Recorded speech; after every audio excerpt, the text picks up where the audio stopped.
السلام علیکم ورحمۃ اللہ وبرکاتہ۔ میں میم الف شیخ معاون معلم ضلع پریشد اردو پرائمری و ہائی اسکول تیر ضلع عثمان آباد۔ عزیز طلباء، آج ہم اردو کمار بھارتی 9ویں جماعت کی کتاب سے حصہ نظم سے سبق نمبر 3 جو کہ ایک نظم ہے جس کا عنوان ہے بارش کی مذمت میں، جس کے شاعر ہیں میر تقی میر۔ تو آئیے آج ہم اس نظم کو پڑھیں۔ اس سے پہلے کہ نظم ترنم سے پیش کریں، پہلی بات اور جان پہچان کے عنوان سے کچھ جان لیتے ہیں۔ پہلی بات، کہانی کہنے سننے کا رواج دنیا کے ہر خطے میں پایا جاتا ہے۔ کہانی کہنے والا کبھی عام بول چال میں واقعات بیان کرتا ہے، اور اگر وہ شاعر ہوا تو اپنی کہانی کو نظم کے روپ میں بھی سناتا ہے۔ اردو شاعری میں یہ نظم مقفع اشعار کا مجموعہ ہوتی ہے۔ اکثر اس نظم کے ہر شعر میں قافیے بدلتے رہتے ہیں۔ چونکہ شعر 2 مصروں کا مجموعہ ہوتا ہے، اس لیے کہانی بیان کرنے والی ایسی نظم کو مثنوی کہتے ہیں، یعنی 2 مصروں کے اشعار میں کسی مسلسل واقعے کا بیان۔ گزشتہ جماعتوں میں آپ نے شہزادہ بے نظیر اور گل بکاؤلی کی کہانیوں پر مشتمل مشہور مثنویوں سحر البیان اور گلزار نسیم کے چند واقعات پڑھے ہیں۔ مثنویوں میں شاعر اپنے حالات، اپنے شہر کے حالات، اخلاقی نصیحت اور معاشرے کے خاص افراد کی عادات بھی بیان کرتے ہیں۔ ذیل کی مثنوی میں شاعر نے ایک مرتبہ بہت زیادہ بارش ہونے کی وجہ سے اپنے گھر، گلی، محلے اور شہر کی خرابی کے حالات بیان کیے ہیں۔ اس بات کو ہم نے 8ویں جماعت کی بال بھارتی کتاب میں بھی پڑھا ہے۔ عزیز طلباء، جو ہمارے سماج میں، ہمارے معاشرے میں، بلکہ دنیا کے کسی بھی سماج اور معاشرے میں کہانیاں کہنے اور سننے کا رواج پایا جاتا ہے، تو کہانیاں نثر میں کہی جاتی ہیں، لیکن جو شعراء حضرات ہوتے ہیں جنہیں شعر کے اندر اپنی بات بیان کرنے کا فن اور ملکہ حاصل ہوتا ہے، ایسے احباب یا ایسے شعراء انہی کہانیوں کو جو سماج میں بولی اور سنی جاتی ہیں، انہی کہانیوں کو اشعار کی شکل میں، اشعار کی صورت میں جو پیش کرتے ہیں وہ نظم کہلاتی ہے۔ اور نظم کی اقسام میں ہم نے دیکھا ہے کہ جو نظم کے اشعار ہوتے ہیں وہ مقفع ہوتے ہیں، ہم قافیہ ہم ردیف ہوتے ہیں، لیکن کچھ نظمیں ایسی بھی ہوتی ہیں جو ہر شعر میں الگ قافیہ بیان کیا جاتا ہے جس نظم کے اندر، تو ایسی نظم کو ہم مثنوی کہیں گے کہ وہاں پر الگ الگ جو ہے قافیوں کا استعمال کر کے، الگ الگ ردیف کا استعمال کر کے جو نظم واقعاتی شکل میں یا واقعات کی صورت میں پیش کی جاتی ہے، یا جن نظموں کے اندر واقعات پیش کیے جاتے ہیں، شہر کے حالات پیش کیے جاتے ہیں، نصیحت آمیز باتیں پیش کی جاتی ہیں، یا معاشرے کے خاص احباب کی، خاص لوگوں کی رودات بیان کی جاتی ہے، ایسی نظموں کو مثنوی کہا جاتا ہے۔ تو ہم نے اس سے پہلے بھی مثنوی سحر البیان کا ایک حصہ پڑھا ہے، اور گلزار نسیم نام کی جو مثنوی تھی اس کا بھی حصہ پڑھا ہے۔ تو آج ہم ایک عظیم شاعر میر تقی میر صاحب کی مثنوی کا ایک حصہ پڑھنے جا رہے ہیں، جس کا عنوان بارش کی مذمت میں، کہ بارش کی وجہ سے حالات کیسے کیسے خراب ہوتے چلے جاتے ہیں، اور بارش کس حد تک حالات کو خراب کرنے میں بری ثابت ہوتی ہے۔ ان چیزوں کو میر تقی میر صاحب نے اشعار کی صورت میں بڑے اچھے انداز میں پیش کیا ہے۔ تو آج ہم اس نظم کے حصے کو پڑھیں گے۔ اس سے پہلے ہم شاعر محترم میر تقی میر صاحب کا تعارف جان لیتے ہیں۔ میر تقی میر 1723 عیسوی میں آگرہ میں پیدا ہوئے۔ بچپن ہی میں والد کا انتقال ہو جانے کی وجہ سے انہیں معاش کی تلاش میں دہلی جانا پڑا۔ یہاں وہ اپنے ماموں سراج الدین علی خان آرزو کے ہاں رہے۔ آرزو بڑے عالم و فاضل تھے۔ میر نے ان سے بہت کچھ سیکھا۔ جب افغانستان کے بادشاہ نادر شاہ نے سن 1739 عیسوی میں دہلی پر حملہ کر کے اسے تباہ کر دیا، تو دہلی کے بہت سے لوگ دوسرے علاقوں میں جا کر رہنے لگے۔ میر بھی دہلی سے لکھنؤ آ بسے اور نواب آصف الدولہ کے دربار سے وابستہ ہو گئے۔ یہیں 1810 عیسوی میں ان کا انتقال ہوا۔ اردو کے 4 بڑے شعراء میں میر کا شمار کیا جاتا ہے۔ انہوں نے غزلوں کے 6 دیوان یادگار چھوڑے ہیں۔ مرثیے، مثنویاں، قطعات اور رباعیات ان کی شاعری کا عظیم اثاثہ ہیں، جن کے سبب انہیں خدائے سخن کہا جاتا ہے۔ فارسی نثر میں میر نے اپنی سوانح ذکر میر اور شعراء کا تذکرہ نکات الشعراء جیسی اہم کتابیں تصنیف کی ہیں۔ ذیل کی مثنوی میں میر نے زیادہ بارش سے ہونے والے نقصانات کو شاعرانہ طرز سے بیان کیا ہے۔ زبان کی سادگی، جذبات کی شدت اور ماحول کی تصویر کشی اس مثنوی کے اشعار کی خصوصیت ہے۔ تو عزیز طلبہ، یہ تھا تعارف جناب میر تقی میر صاحب کا، جن کی پیدائش 1723 عیسوی میں آگرہ میں ہوتی ہے اور ان کا انتقال 1810 عیسوی میں لکھنؤ میں ہوتا ہے۔ آپ جو ہے اپنے والد کے انتقال کے بعد اپنے ماموں کے یہاں سراج الدین علی خان آرزو کے یہاں آ کر رہنے لگتے ہیں، جو کہ دہلی کے ہیں۔ اور دہلی میں ایک عرصہ گزارنے کے بعد جب نادر شاہ سن 1739 عیسوی کو دہلی پر حملہ آور ہوتا ہے اور دہلی کو اجاڑ دیتا ہے، تو اس وقت جو ہے تمام کے تمام جو دہلی کے باسی ہوتے ہیں وہ سارے کے سارے ہجرت کر کے دوسرے علاقوں میں چلے جاتے ہیں۔ تو اسی طرز کو اپناتے ہوئے میر تقی میر صاحب بھی جو ہے لکھنؤ چلے آئے اور یہاں آ کر انہوں نے نواب آصف الدولہ کے دربار سے وابستگی حاصل کی اور یہیں پر اپنے فن کے جوہر دکھلاتے رہے۔ انہوں نے کئی دیوان چھوڑے ہیں، جن میں 6 دیوانوں کا ذکر ہے۔ اس کے اندر مرثیے، مثنویہ اور قطعات بھی انہوں نے بڑی خوبی سے لکھے ہیں۔ اس کے علاوہ انہوں نے اپنی سوانح بھی لکھی ہے، جس کو ذکر میر کے عنوان سے جو ہے شائع کیا گیا، اور نکات الشعراء نامی شعراء کا تذکرہ جس کتاب کے اندر لکھا ہے، وہ کتاب بھی جو ہے نکات الشعراء کے نام سے مشہور ہے۔ تو آئیے آج ہم بارش کی مذمت میں لکھی ہوئی نظم، جو کہ ایک مثنوی کا حصہ ہے، آج ہم پڑھتے ہیں۔ کیا کہوں اب کیسی ہے برسات، جوش بارہ سے بہ گئی ہے بات۔ کیا کہوں اب کیسی ہے برسات، جوش بارہ سے بہ گئی ہے بات۔ بوند تھمتی نہیں ہے اب کے سال، چرخ گویا ہے آب در غربال۔ ماہ و خورشید اب نکلتے نہیں، تارے ڈوبے ہوئے اچھلتے نہیں۔ چرخ تک ہو گیا ہے پانی جو، ماہ و ماہی ہے ایک جاہر دو۔ چرخ تک ہو گیا ہے پانی جو، ماہ و ماہی ہے ایک جاہر دو۔ ابر کس کے سیاہ مستی سے ہوتے جاہے بلند پستی سے۔ ابر کرتا ہے قطرہ فشانی، پانی پانی رہے ہیں بارانی۔ ابر کرتا ہے قطرہ فشانی،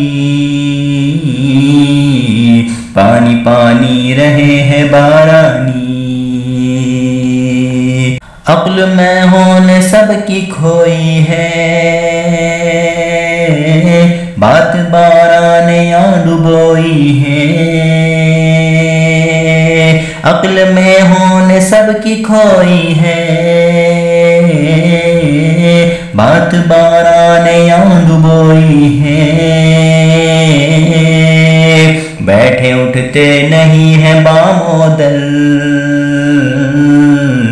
یہ خرابی ہے شہر کے اندر۔ بیٹھے اٹھتے نہیں ہے بام و دل، یہ خرابی ہے شہر کے اندر۔ جیسے دریا ابلتے دیکھے ہیں، یا سپر نالے چلتے دیکھے ہیں۔ جیسے دریا ابلتے دیکھے ہیں، یا سپر نالے چلتے دیکھے ہیں۔ ابر رحمت ہے یا کہ زحمت ہے، ایک عالم غریق رحمت ہے۔ ابر رحمت ہے یا کہ زحمت ہے، ایک عالم غریق رحمت ہے، لے گئے ہیں جہان کو سیلاب، نقش عالم کا نقش تھا برآب، لے گئے ہیں جہان کو سیلاب، نقش عالم کا نقش تھا برآب،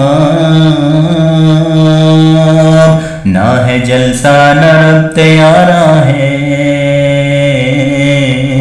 شہر میں ہے تو باد و بارہ ہے، نہ ہے جلسہ نہ رب تیارہ ہے، شہر میں ہے تو باد و بارہ ہے، بڑی بوندوں کی چوٹ سے ڈریے، سنگ بارہ جہاں ہوا مریے، بڑی بوندوں کی چوٹ سے ڈریے،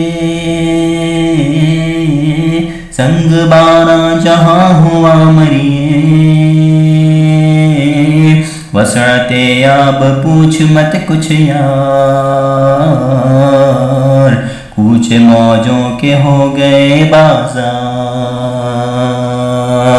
وسعت آب پوچھ مت کچھ یار،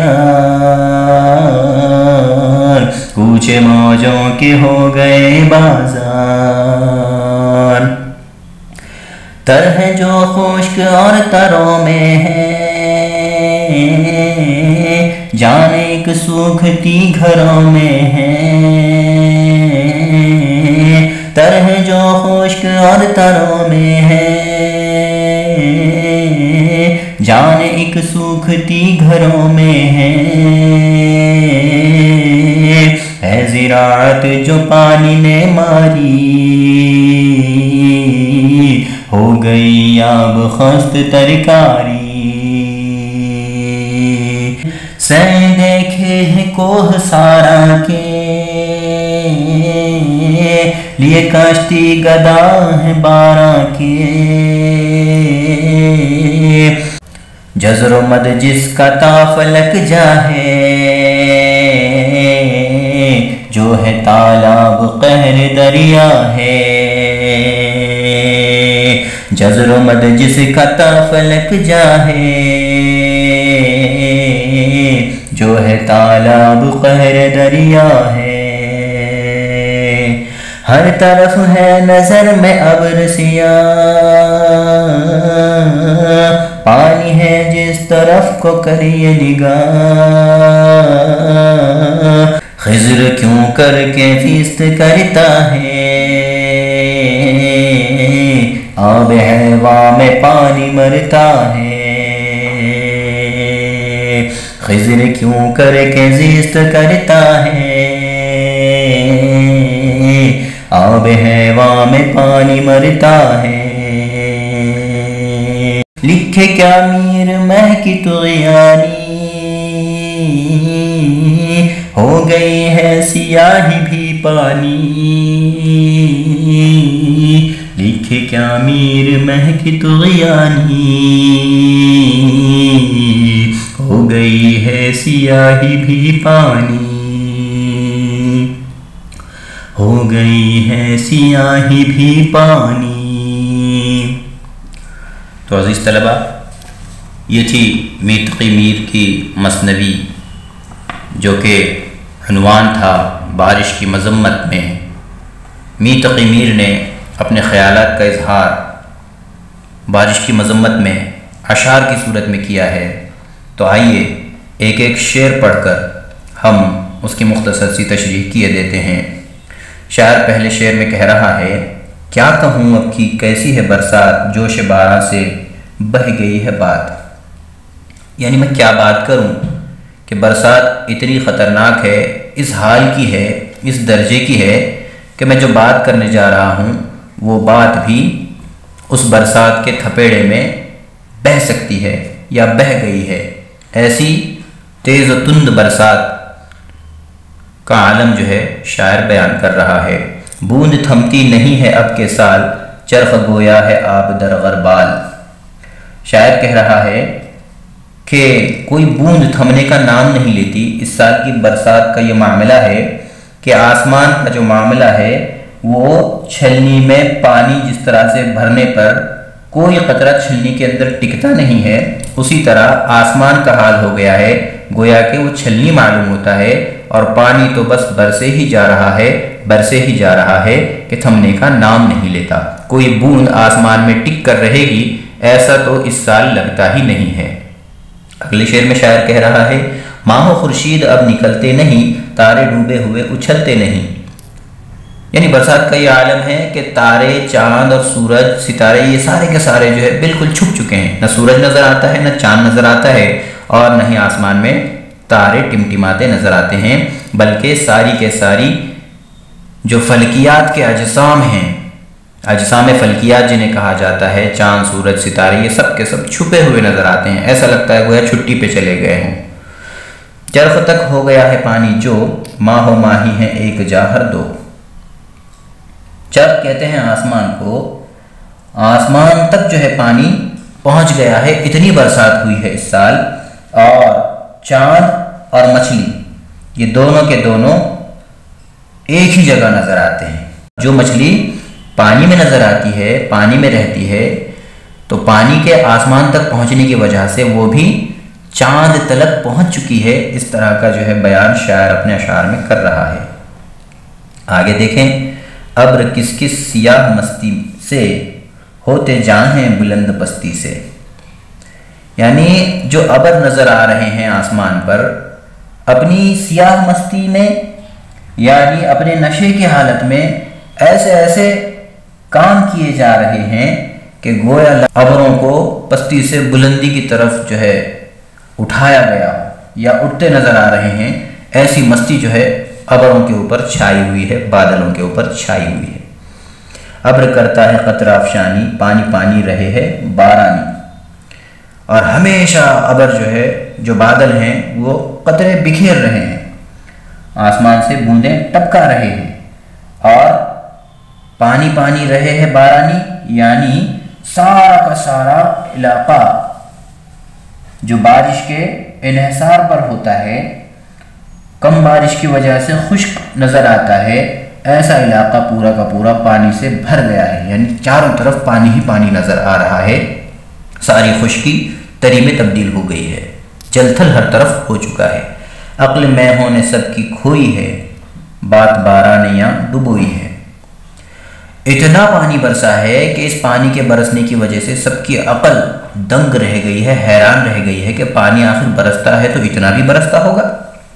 سب کی عقل میں جو ہے ایک طرح کا حیرت زدہ کا انداز جو ہے نظر آ رہا ہے، ہر ایک کے چہرے پر جو ہے حیرت کے انداز اور آثار نظر آ رہے ہیں کہ اتنا پانی کیسے برس سکتا ہے۔ سب کی عقل جو ہے گم ہے اس بات کو لے کر، اور اسی پانی نے سارے کے سارے معاملات کو ڈبویا ہے۔ بات باراں نے یہاں ڈبوئی ہے، اس کا مطلب یہ بتایا گیا کہ سارے کے سارے جو بارش کی وجہ سے بہاروں کے سے فصلوں کے اوپر رونق کے سے آثار جو نظر آنے چاہیے تھے وہ نظر نہیں آ رہے ہیں، کہ یوں تو ہم اس طرح کہتے ہیں کہ بارش جب آتی ہے تو سارے کے سارے کھیت کھلیان ہرے بھرے ہو جاتے ہیں اور میوے جات سے بھرپور نظر آتے ہیں، لدے ہوئے نظر آتے ہیں، لیکن یہاں تو سارا کا سارا معاملہ ڈوبا ہوا نظر آ رہا ہے، اور اسی بارش کے چلتے یہ ساری باتیں ڈوب چکی ہیں۔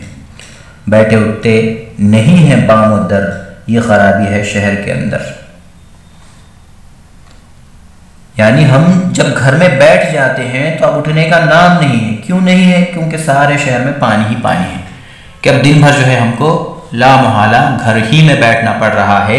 ہم جو ہے باہر جا کر سیر نہیں کر سکتے، نہ کام دھندہ کر سکتے ہیں، بلکہ گھر ہی کو ہم نے جو ہے اپنا مسکن بنایا ہوا ہے، کہ گھر کو چھوڑ کر ہم چاروں پہر گھر ہی میں جو ہے ہم بیٹھے رہتے ہیں، لہٰذا اٹھنے کا نام نہیں ہے۔ وجہ اس کی یہ ہے کہ سارے شہر کے اندر صرف اور صرف پانی نظر آ رہا ہے، اس کے علاوہ اور کوئی چیز نظر آتی ہی نہیں ہے۔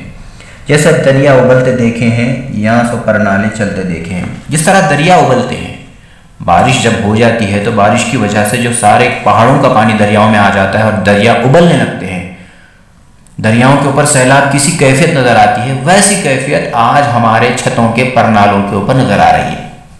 کہ پرنالے جو ہوتے ہیں، چھت کا پانی زمین پر کسی ایک گھر کے کسی کونے میں یا کسی آنگن کے کسی کونے میں یا گھر کے کسی ایک کنارے میں جو ہے پورے چھت کا پانی چھوڑ دیا جاتا ہے، تاکہ جو ہے آنگن جو ہے پانی سے جل تھل نہ ہو جائے اور آنگن میں جو ہے کسی کو پریشانی اور دق نہ ہو، اس لیے کسی ایک کنارے پر جو ہے پوری چھت کا پانی نیچے نکالا جاتا ہے۔ تو وہ پرنالے بارش کی وجہ سے دریاؤں کی سی صورت اختیار کر گئے ہیں، اس طرح جو ہے شاعر کہہ رہا ہے۔ آگے دیکھیں، ابر رحمت ہے یا کہ زحمت ہے، ایک عالم غریق رحمت ہے۔ تو شاعر جو ہے یہ کہہ رہا ہے کہ جس بارش کو ہم رحمت کے نام سے یاد کرتے ہیں، وہ بارش اتنی برس رہی ہے کہ ہم سوچنے پر مجبور ہو گئے ہیں، یا ہم اس تذبذب میں پڑے ہوئے ہیں کہ اب اس بارش کو رحمت کہیں کہ زحمت کہیں، کیونکہ بارش نے تو ہمارا جینا دو بھر کر دیا ہے۔ لے گئے ہیں جہان کو سیلاب، نقشہ عالم کا نقش تھا برآب۔ تو شاعر کہہ رہا ہے اس مرتبہ بارش نے اتنا سیلاب لایا ہے جہاں کے اندر کہ ایسا لگتا ہے کہ عالم کا نقشہ، دنیا کا نقشہ نظر نہیں آ رہا ہے، بلکہ صرف پانی ہی پانی یا صرف پانی ہی کا نقشہ جو ہے ساری دنیا کے اوپر نظر آ رہا ہے۔ گویا سارا جہان، ساری دنیا سمندر کا سا روپ اختیار کر گئی ہے۔ دنیا میں جہاں خشکی اور تری علیحدہ علیحدہ نظر آتے ہیں، تو یہ بارش اور سیلاب نے دنیا کے نقشے ہی کو گویا تبدیل کر دیا ہے کہ اب دنیا پر صرف پانی نظر آ رہا ہے، خشکی کا کوئی حصہ نظر نہیں آتا ہے۔ نہ ہے جلسہ نہ ربط یاراں ہے، شہر میں ہے تو باد و بارہ ہے۔ اب بارش نے وہ ستم ڈھایا ہے کہ نہ کوئی جلسہ ہو رہا ہے، نہ کوئی جلوس ہو رہا ہے، اور نہ ہی یاروں دوستوں سے ملاقاتیں ہو رہی ہیں، اور نہ ہی کوئی تقاریب منائی جا رہی ہیں، بلکہ صرف اور صرف شہر کے اندر پانی ہی پانی کا شور نظر آ رہا ہے۔ بڑی بوندوں کی چوٹ سے ڈریے، سنگ باراں جہاں ہو وہاں مریے۔ شاعر کہہ رہا ہے کہ ایسی بارش کا عالم ہے کہ جب بڑی بڑی بوندیں برسنے لگیں تو ان کی چوٹ ایسی خطرناک ہے کہ ہدایت کر رہا ہے، تاکید کر رہا ہے شاعر کہ ان بڑی بوندوں کی چوٹ سے ڈرو آپ، اور جہاں کہیں سنگ باراں یعنی جہاں اولے برس رہے ہوں، وہاں اگر آپ کہیں چلے جائیں تو مرنے کے سوا آپ کے پاس کوئی چارہ نہیں ہوگا۔ اس طرح جو ہے شاعر کہہ رہا ہے کہ کہیں اگر اولوں کی بارش ہو رہی ہو تو وہاں اگر آپ حماقت کرتے ہیں باہر نکلنے کی، تو یقیناً آپ اپنی موت کو دعوت دے رہے ہیں۔ وسعت آب پوچھ مت کچھ یار، کوچے موجوں کے ہو گئے بازار۔ شاعر کہہ رہا ہے کہ پانی کی وسعت اتنی ہے کہ مت پوچھئے، جو کہ موجیں ہوا کرتی تھی چھوٹی چھوٹی، اس کے کوچے بھی اب بڑے بڑے بازار ہو گئے ہیں۔ یعنی جو بازار ہیں وہ صرف اور صرف وہاں پر آپ کو موجیں نظر آئیں گی، اتنا پانی جو ہے بھرا ہوا ہے پورے شہر میں۔ تر ہیں جو خشک اور تروں میں ہیں، جانیں ایک سوکھتی گھروں میں ہیں۔ آپ کو جو کچھ نظر آ رہا ہے شہر کا چپا چپا، چاہے وہ خشکی کا علاقہ ہو چاہے وہ تری کا علاقہ ہو، جو ہمیشہ تر رہتا ہو وہ تو تر ہے ہی، جو خشک رہتا ہے وہ بھی تر ہے۔ اب ایک لے دے کے اگر کوئی خشک چیز یا سوکھی چیز بچی ہوئی ہے تو وہ گھروں کے اندر ہے، جہاں ابھی پانی نہیں پہنچا ہے۔ یعنی اب جہاں لوگ گھروں میں بیٹھے ہوئے ہیں، بس انہی کو آپ خشک دیکھ سکتے ہیں، سوکھا ہوا دیکھ سکتے ہیں، باقی تو ہر جگہ چاہے وہ تری ہو یا خشکی ہو، ہر چیز اور ہر جگہ پر رکھی ہوئی یا ہر جگہ پر پائی جانے والی ہر چیز آپ کو صرف اور صرف تر ہی نظر آئے گی، خشکی کا نام نشان نہیں ہے۔ اور اگر کہیں خشکی ہے تو وہ تھوڑی بہت گھروں ہی کے اندر ہے، جہاں پر انسان ابھی اپنے آپ کو بچائے ہوئے بیٹھے ہیں۔ ہے زراعت جو پانی نے ماری، ہو گئی آب خست ترکاری۔ جو کچھ بھی زراعت تھی، کھیتی باڑی کے جو کچھ بھی جتن کیے ہوئے تھے، کسانوں نے اپنے بیج بو کر کھیتوں کی فصلیں تیار کی تھیں، اس بارش نے وہ ستم ڈھایا ہے کہ ساری کی ساری کھیتی، ساری کی ساری زراعت پانی نے اس کو ختم کر دیا، مار ڈالا۔ اور جو کچھ ترکاریاں جو بوئی ہوئی تھی وہ بھی جو ہے اب آب نے خستہ کر دی ہے، یعنی پانی نے اس کو بھی جو ہے ختم کر دیا ہے، نیست و نابود کر دیا ہے۔ یعنی ساری کی ساری سبزیاں، ترکاریاں، کھانے کے میوہ جات سارے کے سارے جو ہے پانی کی وجہ سے سڑ چکے ہیں، خراب ہو چکے ہیں، برباد ہو چکے ہیں۔ آگے دیکھیں، سیل دیکھے ہیں کوہزاراں کے، لیے کشتی گدا ہیں باراں کے۔ شاعر کہہ رہا ہے کہ پہاڑوں کے اوپر جو پانی برس رہا ہے، ایسا لگ رہا ہے کہ ریلوں پر ریلیں بہے جا رہے ہیں، اور ان ریلوں کے اوپر ہوائیں کشتی نما آگے ہی آگے بڑھتی چلی جا رہی ہیں اور انہیں دھکیلتے ہوئے ہوائیں آگے بڑھا رہی ہیں۔ جزر و مد جس کا تا فلک جا ہے، جو ہے تالاب قہر دریا ہے۔ جزر و مد جس کا تا فلک جا ہے، جو ہے تالاب قہر دریا ہے۔ شاعر کہہ رہا ہے کہ جو آسمانوں کے چاند کی گردش کی وجہ سے سمندروں کا پانی اوپر نیچے ہوتا چلا جاتا ہے، جس کی بنا پر مد و جزر اچھلتے رہتے ہیں سمندروں میں، ان کا معاملہ یہ ہے کہ وہ آسمان تک پہنچ چکے ہیں، فلک تک پہنچ چکے ہیں، اور جو تالاب ہیں انہوں نے دریا کا سا قہر اپنے اندر برپا کر لیا ہے۔ آگے دیکھیں، ہر طرف ہے نظر میں ابر سیاہ، پانی ہے جس طرف کو کریے نگاہ۔ جدھر بھی آپ نظر دوڑائیے سوائے ابر سیاہ کے آپ کو کوئی چیز آسمانوں پر نظر نہیں آتی، اور آپ جب زمین پر نگاہ کرتے ہیں تو وہاں آپ کو خشکی نظر نہیں آتی، بلکہ جس طرف آپ دیکھیں صرف اور صرف پانی ہی پانی، جل ہی جل، سیلاب ہی سیلاب آپ کو نظر آتا ہے۔ آگے دیکھیں، خضر کیوں کر کے زیست کرتا ہے، آب حیواں میں پانی مرتا ہے، کہ جو انسان پانی پی کر جیتا ہے وہ کیسے جیے آخر؟ یعنی آدمی جس پانی کو پی کر زندگی گزارتا ہے وہی پانی اگر انسان کو مارنے کے لیے سیلاب کی شکل اختیار کر لے، طوفان کی شکل اختیار کر لے، تو انسان آخر جیے کیسے؟ اس بات کو بیان کرنے کے لیے شاعر نے کہا ہے، خضر کیوں کر کے زیست کرتا ہے، آب حیواں میں پانی مرتا ہے۔ آگے دیکھیں، لکھے کیا میر مہ کی طغیانی، ہو گئی ہے سیاہی بھی پانی۔ آخر میں شاعر اپنے تخلص کو استعمال کرتا ہے اور کہتا ہے اس شعر کے اندر، جو کہ اس نظم کا مقطع ہے، اس میں شاعر کہہ رہا ہے کہ اس مہ کی طغیانی کو، اس پانی کے برسات کے طوفان کو، اس کے سیلاب کو، اس بارش کے سیلاب کو، اس برسات کی ہیجان پیدا کر دینے والی کیفیت کو میں جو ہے کیسے بیان کروں؟ اس نے جو ہے اتنا طوفان برپا کر دیا ہے، اتنے ستم ڈھائے ہیں کہ جو لکھنے کے لیے میں سیاہی استعمال کر رہا ہوں وہ بھی اب بارش کی وجہ سے، برسات کی وجہ سے پانی بن گئی ہے۔ تو یہ تھی نظم جس کا خلاصہ مختصر طور پر ہم نے جو ہے پیش کیا ہے۔ ہم طلباء سے امید کرتے ہیں کہ آپ کو یہ نظم اچھی طرح سے ذہن نشین ہو گئی ہوگی، لہٰذا آپ اس کے معانی و اشارات جو ہے دیکھ لیں، اس کو ذہن نشین کر لیں، اور سبق کے آخر میں جو مشق دی گئی ہے اس مشق کو حل کریں، اس امید کے ساتھ آپ سے ودا لیتے ہیں۔ اگلے ویڈیو میں انشاءاللہ ملاقات ہوگی، تب تک کے لیے اللہ حافظ۔ السلام علیکم ورحمۃ اللہ وبرکاتہ۔